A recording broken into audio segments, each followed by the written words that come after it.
नमस्कार दोस्तों, दयानंद सैनी चैनल में आप सभी का हार्दिक स्वागत है। दोस्तों, आज मार्केट में अच्छा खासा मोमेंटम है वो अपने को देखने को मिला। सुबह अर्ली मॉर्निंग गैप अप हुआ और उसके बाद में थोड़ा सा मार्केट अपर की साइड में गया, पर वहां से रिजेक्शन अपने को देखने को मिला और निफ्टी 348 पॉइंट पॉजिटिव में, सेंसेक्स 1186 पॉइंट और वहीं बैंक निफ्टी 1173 पॉइंट है वो पॉजिटिव में देखने को मिली। कल सेंसेक्स की एक्सपायरी में भी दोस्तों क्या इसी तरीके का मोमेंटम है वो अपने को देखने को मिलेगा।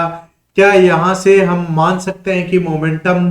अपना शिफ्ट हो चुका है, या फिर आज मार्केट ने अपने साथ में रिटेल ट्रेडर्स के साथ अप्रैल फूल बनाया है? ये तो सब कल ही पता चलेगा, क्योंकि ट्रम्प साहब कल बोल रहे थे कि हम ईरान जो वॉर चल रहा है उसमें समाप्त होने वाला है, एंड होने वाला है। अब देखते हैं कि आज शाम को उनकी क्या ट्वीट आता है। उस ट्वीट को लेके मार्केट है वो बहुत ज्यादा रिएक्ट करता है। पर ध्यान रखना दोस्तों, कल सेंसेक्स की एक्सपायरी है, तो एक्सपायरी में मोमेंटम दोनों साइड का आएगा। कॉल राइटर का भी पैसा बनेगा और पुट राइटर का भी पैसा बनेगा, इसलिए स्ट्रिक्ट स्टॉप लॉस के साथ में ही आप अपनी सेटअप है वो तैयार रखिएगा। निफ्टी 50 के आज के स्टॉक्स की बात करें तो आज आउट ऑफ 50 स्टॉक्स में 14 ने ग्रीन में क्लोज दिया है, वहीं 10 ने रेड में क्लोजिंग दिया, जिनमें आज टॉप लीड कर रहा था Trent, IndiGo, Adani port, BEL, Adani enterprises और एसबीआई बैंक की अपने टॉप गेनर थे। वहीं टॉप लूजर्स की बात करें तो doctor Reddy, HDFC life, Cipla, Apollo hospital, Sun Pharma अपने टॉप लूजर्स बने हुए थे। बैंकिंग सेक्टर की बात करें तो दोस्तों बैंकिंग सेक्टर में क्या हो रहा है, जिस दिन गिरावट आ रही है 14 के 14 स्टॉक्स है वो रेड में क्लोजिंग दे रहे हैं, और जिस दिन अपर साइड में मार्केट जा रहा है उस टाइम 14 के 14 अबव की साइड में देख रहे हैं। दोस्तों 1 से 5 तक मेजर रिटेल ट्रेडर्स की एसआईपी है वो मार्केट में जाती है, तो क्या डीआईआई या मार्केट में पैसा इन्वेस्ट होता है उसके बेस पे मार्केट। यदि हम नॉर्मली वीक मंथ का डेटा कैलकुलेट करें तो हम क्या देख रहे हैं कि यदि मंथ है वो स्टार्टिंग 1 to 5 में अपने को मार्केट में डेटा है वो पॉजिटिव देखने को मिल रहा है, और उसके बाद जैसे ही एसआईपी धीरे धीरे बंद हुई है मार्केट में जो पैसा आता है उसके बाद में मार्केट नेगेटिव में, तो यहां पर रिटेल ट्रेडर्स वो वैसे भी फंस रहा है, क्योंकि जब उसके एसआईपी कट होना होता है तब मार्केट वैसे भी ग्रीन में है। अब जब उसको पूरे के पूरे टाइम में ज्यादा यूनिट्स मिलनी चाहिए, जब हम लो में बाय करेंगे तभी हमें ज्यादा यूनिट्स मिलेंगी, तो उस टाइम पे मार्केट वापस से अपर साइड की तरफ में मूवमेंट करता है। बैंक निफ्टी को लीड कर रहा था union bank, IndusInd bank, yes bank, SBI और पीएनबी बैंक में अच्छी खासी तेजी है वो अपने को देखने को मिली। अब कल एक्सपायरी है, तो एक्सपायरी में दोस्तों किस तरीके से ट्रेड करना है उसके बारे में हम बात करें तो एक्सपायरी में क्या होता है कि ऑप्शन का जो प्रीमियम होता है या ऑप्शन का जो कॉन्ट्रैक्ट होता है उसको उसकी ओरिजिनल प्राइस पे आना होता है। ओरिजिनल प्राइस पे आना होता है तो इसका मतलब यदि ट्रेंड है वो आपके अगेंस्ट में जाती है तो उसका ऑप्शन का प्रीमियम है वो 5 पैसा भी हो सकता है। इसीलिए आप स्ट्रिक्ट स्टॉप लॉस के साथ, स्ट्रिक्ट क्वांटिटी के साथ और साथ ही साथ में आप वहां पर क्या कर रखिएगा, आप इन द मनी में ही हमेशा ट्रेड करने की कोशिश करिए। रिटेल ट्रेडर्स या जो बिगनर्स होते हैं वो क्या करते हैं कि हम क्या देखते हैं कि यहाँ पर हमें ओटीएम में ट्रेड करते हैं कि out of the money trade करेंगे तो वहां पर अपने को वो सस्ता मिलेगा। आप प्रीमियम कम रहेंगे पर उसमें प्रीमियम डीके टाइम का डीके देखने को मिल जाएगा, तो आपको लॉस होने के चांसेस ज्यादा हो जाएंगे। तो इसलिए हमेशा इन द मनी में ट्रेड करके स्ट्रिक्ट स्टॉप लॉस के साथ ही ट्रेड करने की कोशिश करिए और स्ट्रिक्ट स्टार्टअप के साथ काम करिएगा। जो सेकेंड हाफ में अप्रोक्सीमेटली 115 के बाद में जो मोमेंटम आता है उसको आप कैप्चर कर सकते हैं ताकि आपको ज्यादा से ज्यादा उसका बेनिफिट है वो मिल सके। यदि ऑप्शन चेन के डेटा की बात करें तो आज जो कॉन्ट्रैक्ट है अपने बने हुए हैं 30,891 करोड़ की, 73,000 का लेवल है वो एक सेंसेक्स के लिए अभी इंपॉर्टेंट सपोर्ट है, और उसको ब्रेक डाउन करता तो डायरेक्टली 72,500 पे ही ओपन इंटरेस्ट है अच्छा खासा, उससे पहले कहीं पर भी सपोर्ट बनता हुआ नहीं दिखाई दे रहा। और कॉल राइटर में रेजिस्टेंस की बात करें तो रेजिस्टेंस में दोस्तों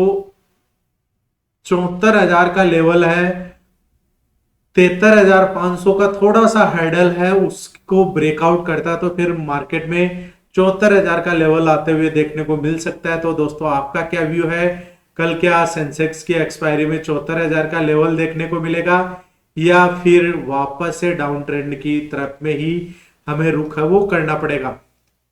आज के निफ्टी की बात करें तो निफ्टी में आज क्या हुआ था, स्टार्टिंग में गैप अप ओपनिंग हुई और गैप अप के बाद में मार्केट ने एक अपना हाई और लो उसको मार किया दोस्तों। यहाँ पर 922,933 का जो रेजिस्टेंस था इसके ऊपर टच किया और वहां से एक रेजिस्टेंस बनाया था मार्केट ने, और रेजिस्टेंस में डाउन साइडेड आया। वापस से जब रेजिस्टेंस पे गया तो फिर मार्केट ने डाउन ट्रेंड में ही देखने को मिला, और यहाँ पर जो फर्स्ट 5 मिनट का हाई था उसी को रेजिस्टेंस मानकर वापस से तो मार्केट ने गैप अप जरूर ओपनिंग हुई पर वहां पर सस्टेन नहीं कर पाया। मार्केट में प्रेशर था, प्रेशर बना और क्लोजिंग कहां पर हुई है, 22,680 के आसपास। अब यहां पर कल क्या हो सकता है, यदि गैप अप ओपनिंग होता है तो हमें क्या देखना, 22,811 के आसपास क्या कोई ट्रेंड रिवर्सल कैंडल बनती है, या फिर 22,865। ये दो इंपोर्टेंट रेजिस्टेंस रहेंगे। यदि यहां से कोई भी अपने को यहां से देखिए ये डब्ल्यू पैटर्न यदि बन जाता है यहां से, तो अपने को क्या करना है, 22,811 या 865 के आसपास कोई भी ट्रेंड रिवर्सल कैंडल बनती है और उसका एक्टिवेशन होता है तो फिर मार्केट वहीं से डाउन साइडेड की तरफ में देखने को मिल सकता है। और 22,811 के ऊपर एक फर्स्ट 5 मिनट की कैंडल का ब्रेकआउट होता है तो रेजिस्टेंस रहेगा 22,865, सेकंड रेजिस्टेंस रहेगा 22,933, और वहां से भी ब्रेकआउट होता है तो 22,992 तक के लेवल्स निफ्टी में देखने को मिल सकते हैं। अब डाउन साइडेड की बात करें, यदि गैप डाउन होता है और 22,618 का लेवल आज का जो लो है उसको ब्रेक डाउन करके एक कैंडल सस्टेन करेगा, तभी हम क्लियर कट डाउन ट्रेंड की तरफ में अपना रुख करेंगे, जिसमें 22,570 फर्स्ट सपोर्ट रहेगा, सेकंड सपोर्ट 22,517, और उसको भी ब्रेकआउट डाउन करता है तो 22,465 तक के लेवल्स आते हुए नजर आ सकते हैं। दोस्तों अभी तक भी यदि आपने चैनल को सब्सक्राइब नहीं किया है तो सब्सक्राइब करिए, बेल आइकन प्रेस करिए ताकि आने वाले हर वीडियो का नोटिफिकेशन आपको मिल सके। अब सेंसेक्स के एक्सपायरी में सेम जो निफ्टी और सेंसेक्स का चार्ट देखिए सेम पैटर्न फॉलो कर रहा है। तो अब हमें कल क्या करना है, जो 73,377 यहां पर सेंसेक्स का एक रेजिस्टेंस लेवल बना हुआ है और उसको ब्रेकआउट करता है तो 73,565 अकॉर्डिंग टू ऑप्शन चेन भी 73,500 के लेवल पे अच्छा खासा हुआ ही बिल्डअप हुआ है। तो हमें गैप अप में ध्यान रखना है 73,377 या 73,565 के आसपास कहीं डाउन ट्रेंड देखने को मिलता है, या फिर अबव की साइड में ब्रेकआउट होता है तो फिर 73,734 और 74,000 का लेवल सेंसेक्स में देखने को मिल सकता है। डाउन साइडेड की बात करें तो 72,833 जो कि 30 अपना मार्च का जो फर्स्ट 5 मिनट का हाई था उसका ब्रेक डाउन करके डाउन ट्रेंड चलेगा, तभी मार्केट में वीकनेस है वो अपने को देखने को मिलेगी, जिसमें 72,589 का लेवल फर्स्ट सपोर्ट रहेगा, सेकंड सपोर्ट 72,213, और वहां से भी ब्रेक डाउन करता है तो 71,931 का लेवल है वह सेंसेक्स के लिए एक इंपॉर्टेंट सपोर्ट की तरह काम करेगा। तो दोस्तों इन लेवल्स को आप अपने चार्ट पे मार्क करके रखिएगा ताकि आपको लाइव मार्केट में भी इनका अच्छा खासा बेनिफिट है वो मिल सके। यदि बात करें बैंक निफ्टी की, बैंकिंग सेक्टर देखिए वन साइडेड मूव अपने को देखने को मिल रहा है। तो कल बैंक निफ्टी में यदि 51,818 का लेवल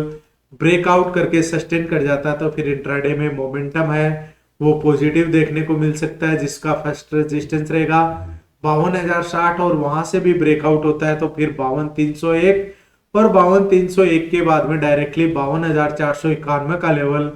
बैंक निफ्टी में आता हुआ देखने को मिल सकता है। डाउन ट्रेंड की बात करें तो 51,215 का लेवल एक इंपॉर्टेंट सपोर्ट बना हुआ है। दोस्तों सपोर्ट पे क्या होते हैं, बायर्स एक्टिवेट होते हैं, बायर से मार्केट को अपर की साइड में ले जाने की कोशिश करते हैं, पर वहां से यदि उसको ब्रेक डाउन कर जाता है तो फिर डाउन ट्रेंड है वो कंटिन्यूसली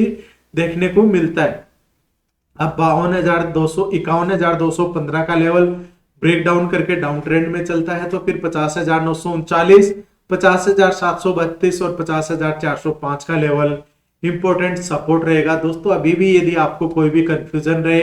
तो आप कमेंट बॉक्स में कमेंट करके बता सकते हैं, और डिस्क्रिप्शन में टेलीग्राम चैनल का लिंक दिया हुआ है तो आप वहां पर ज्वाइन भी कर सकते हैं। धन्यवाद दोस्तों।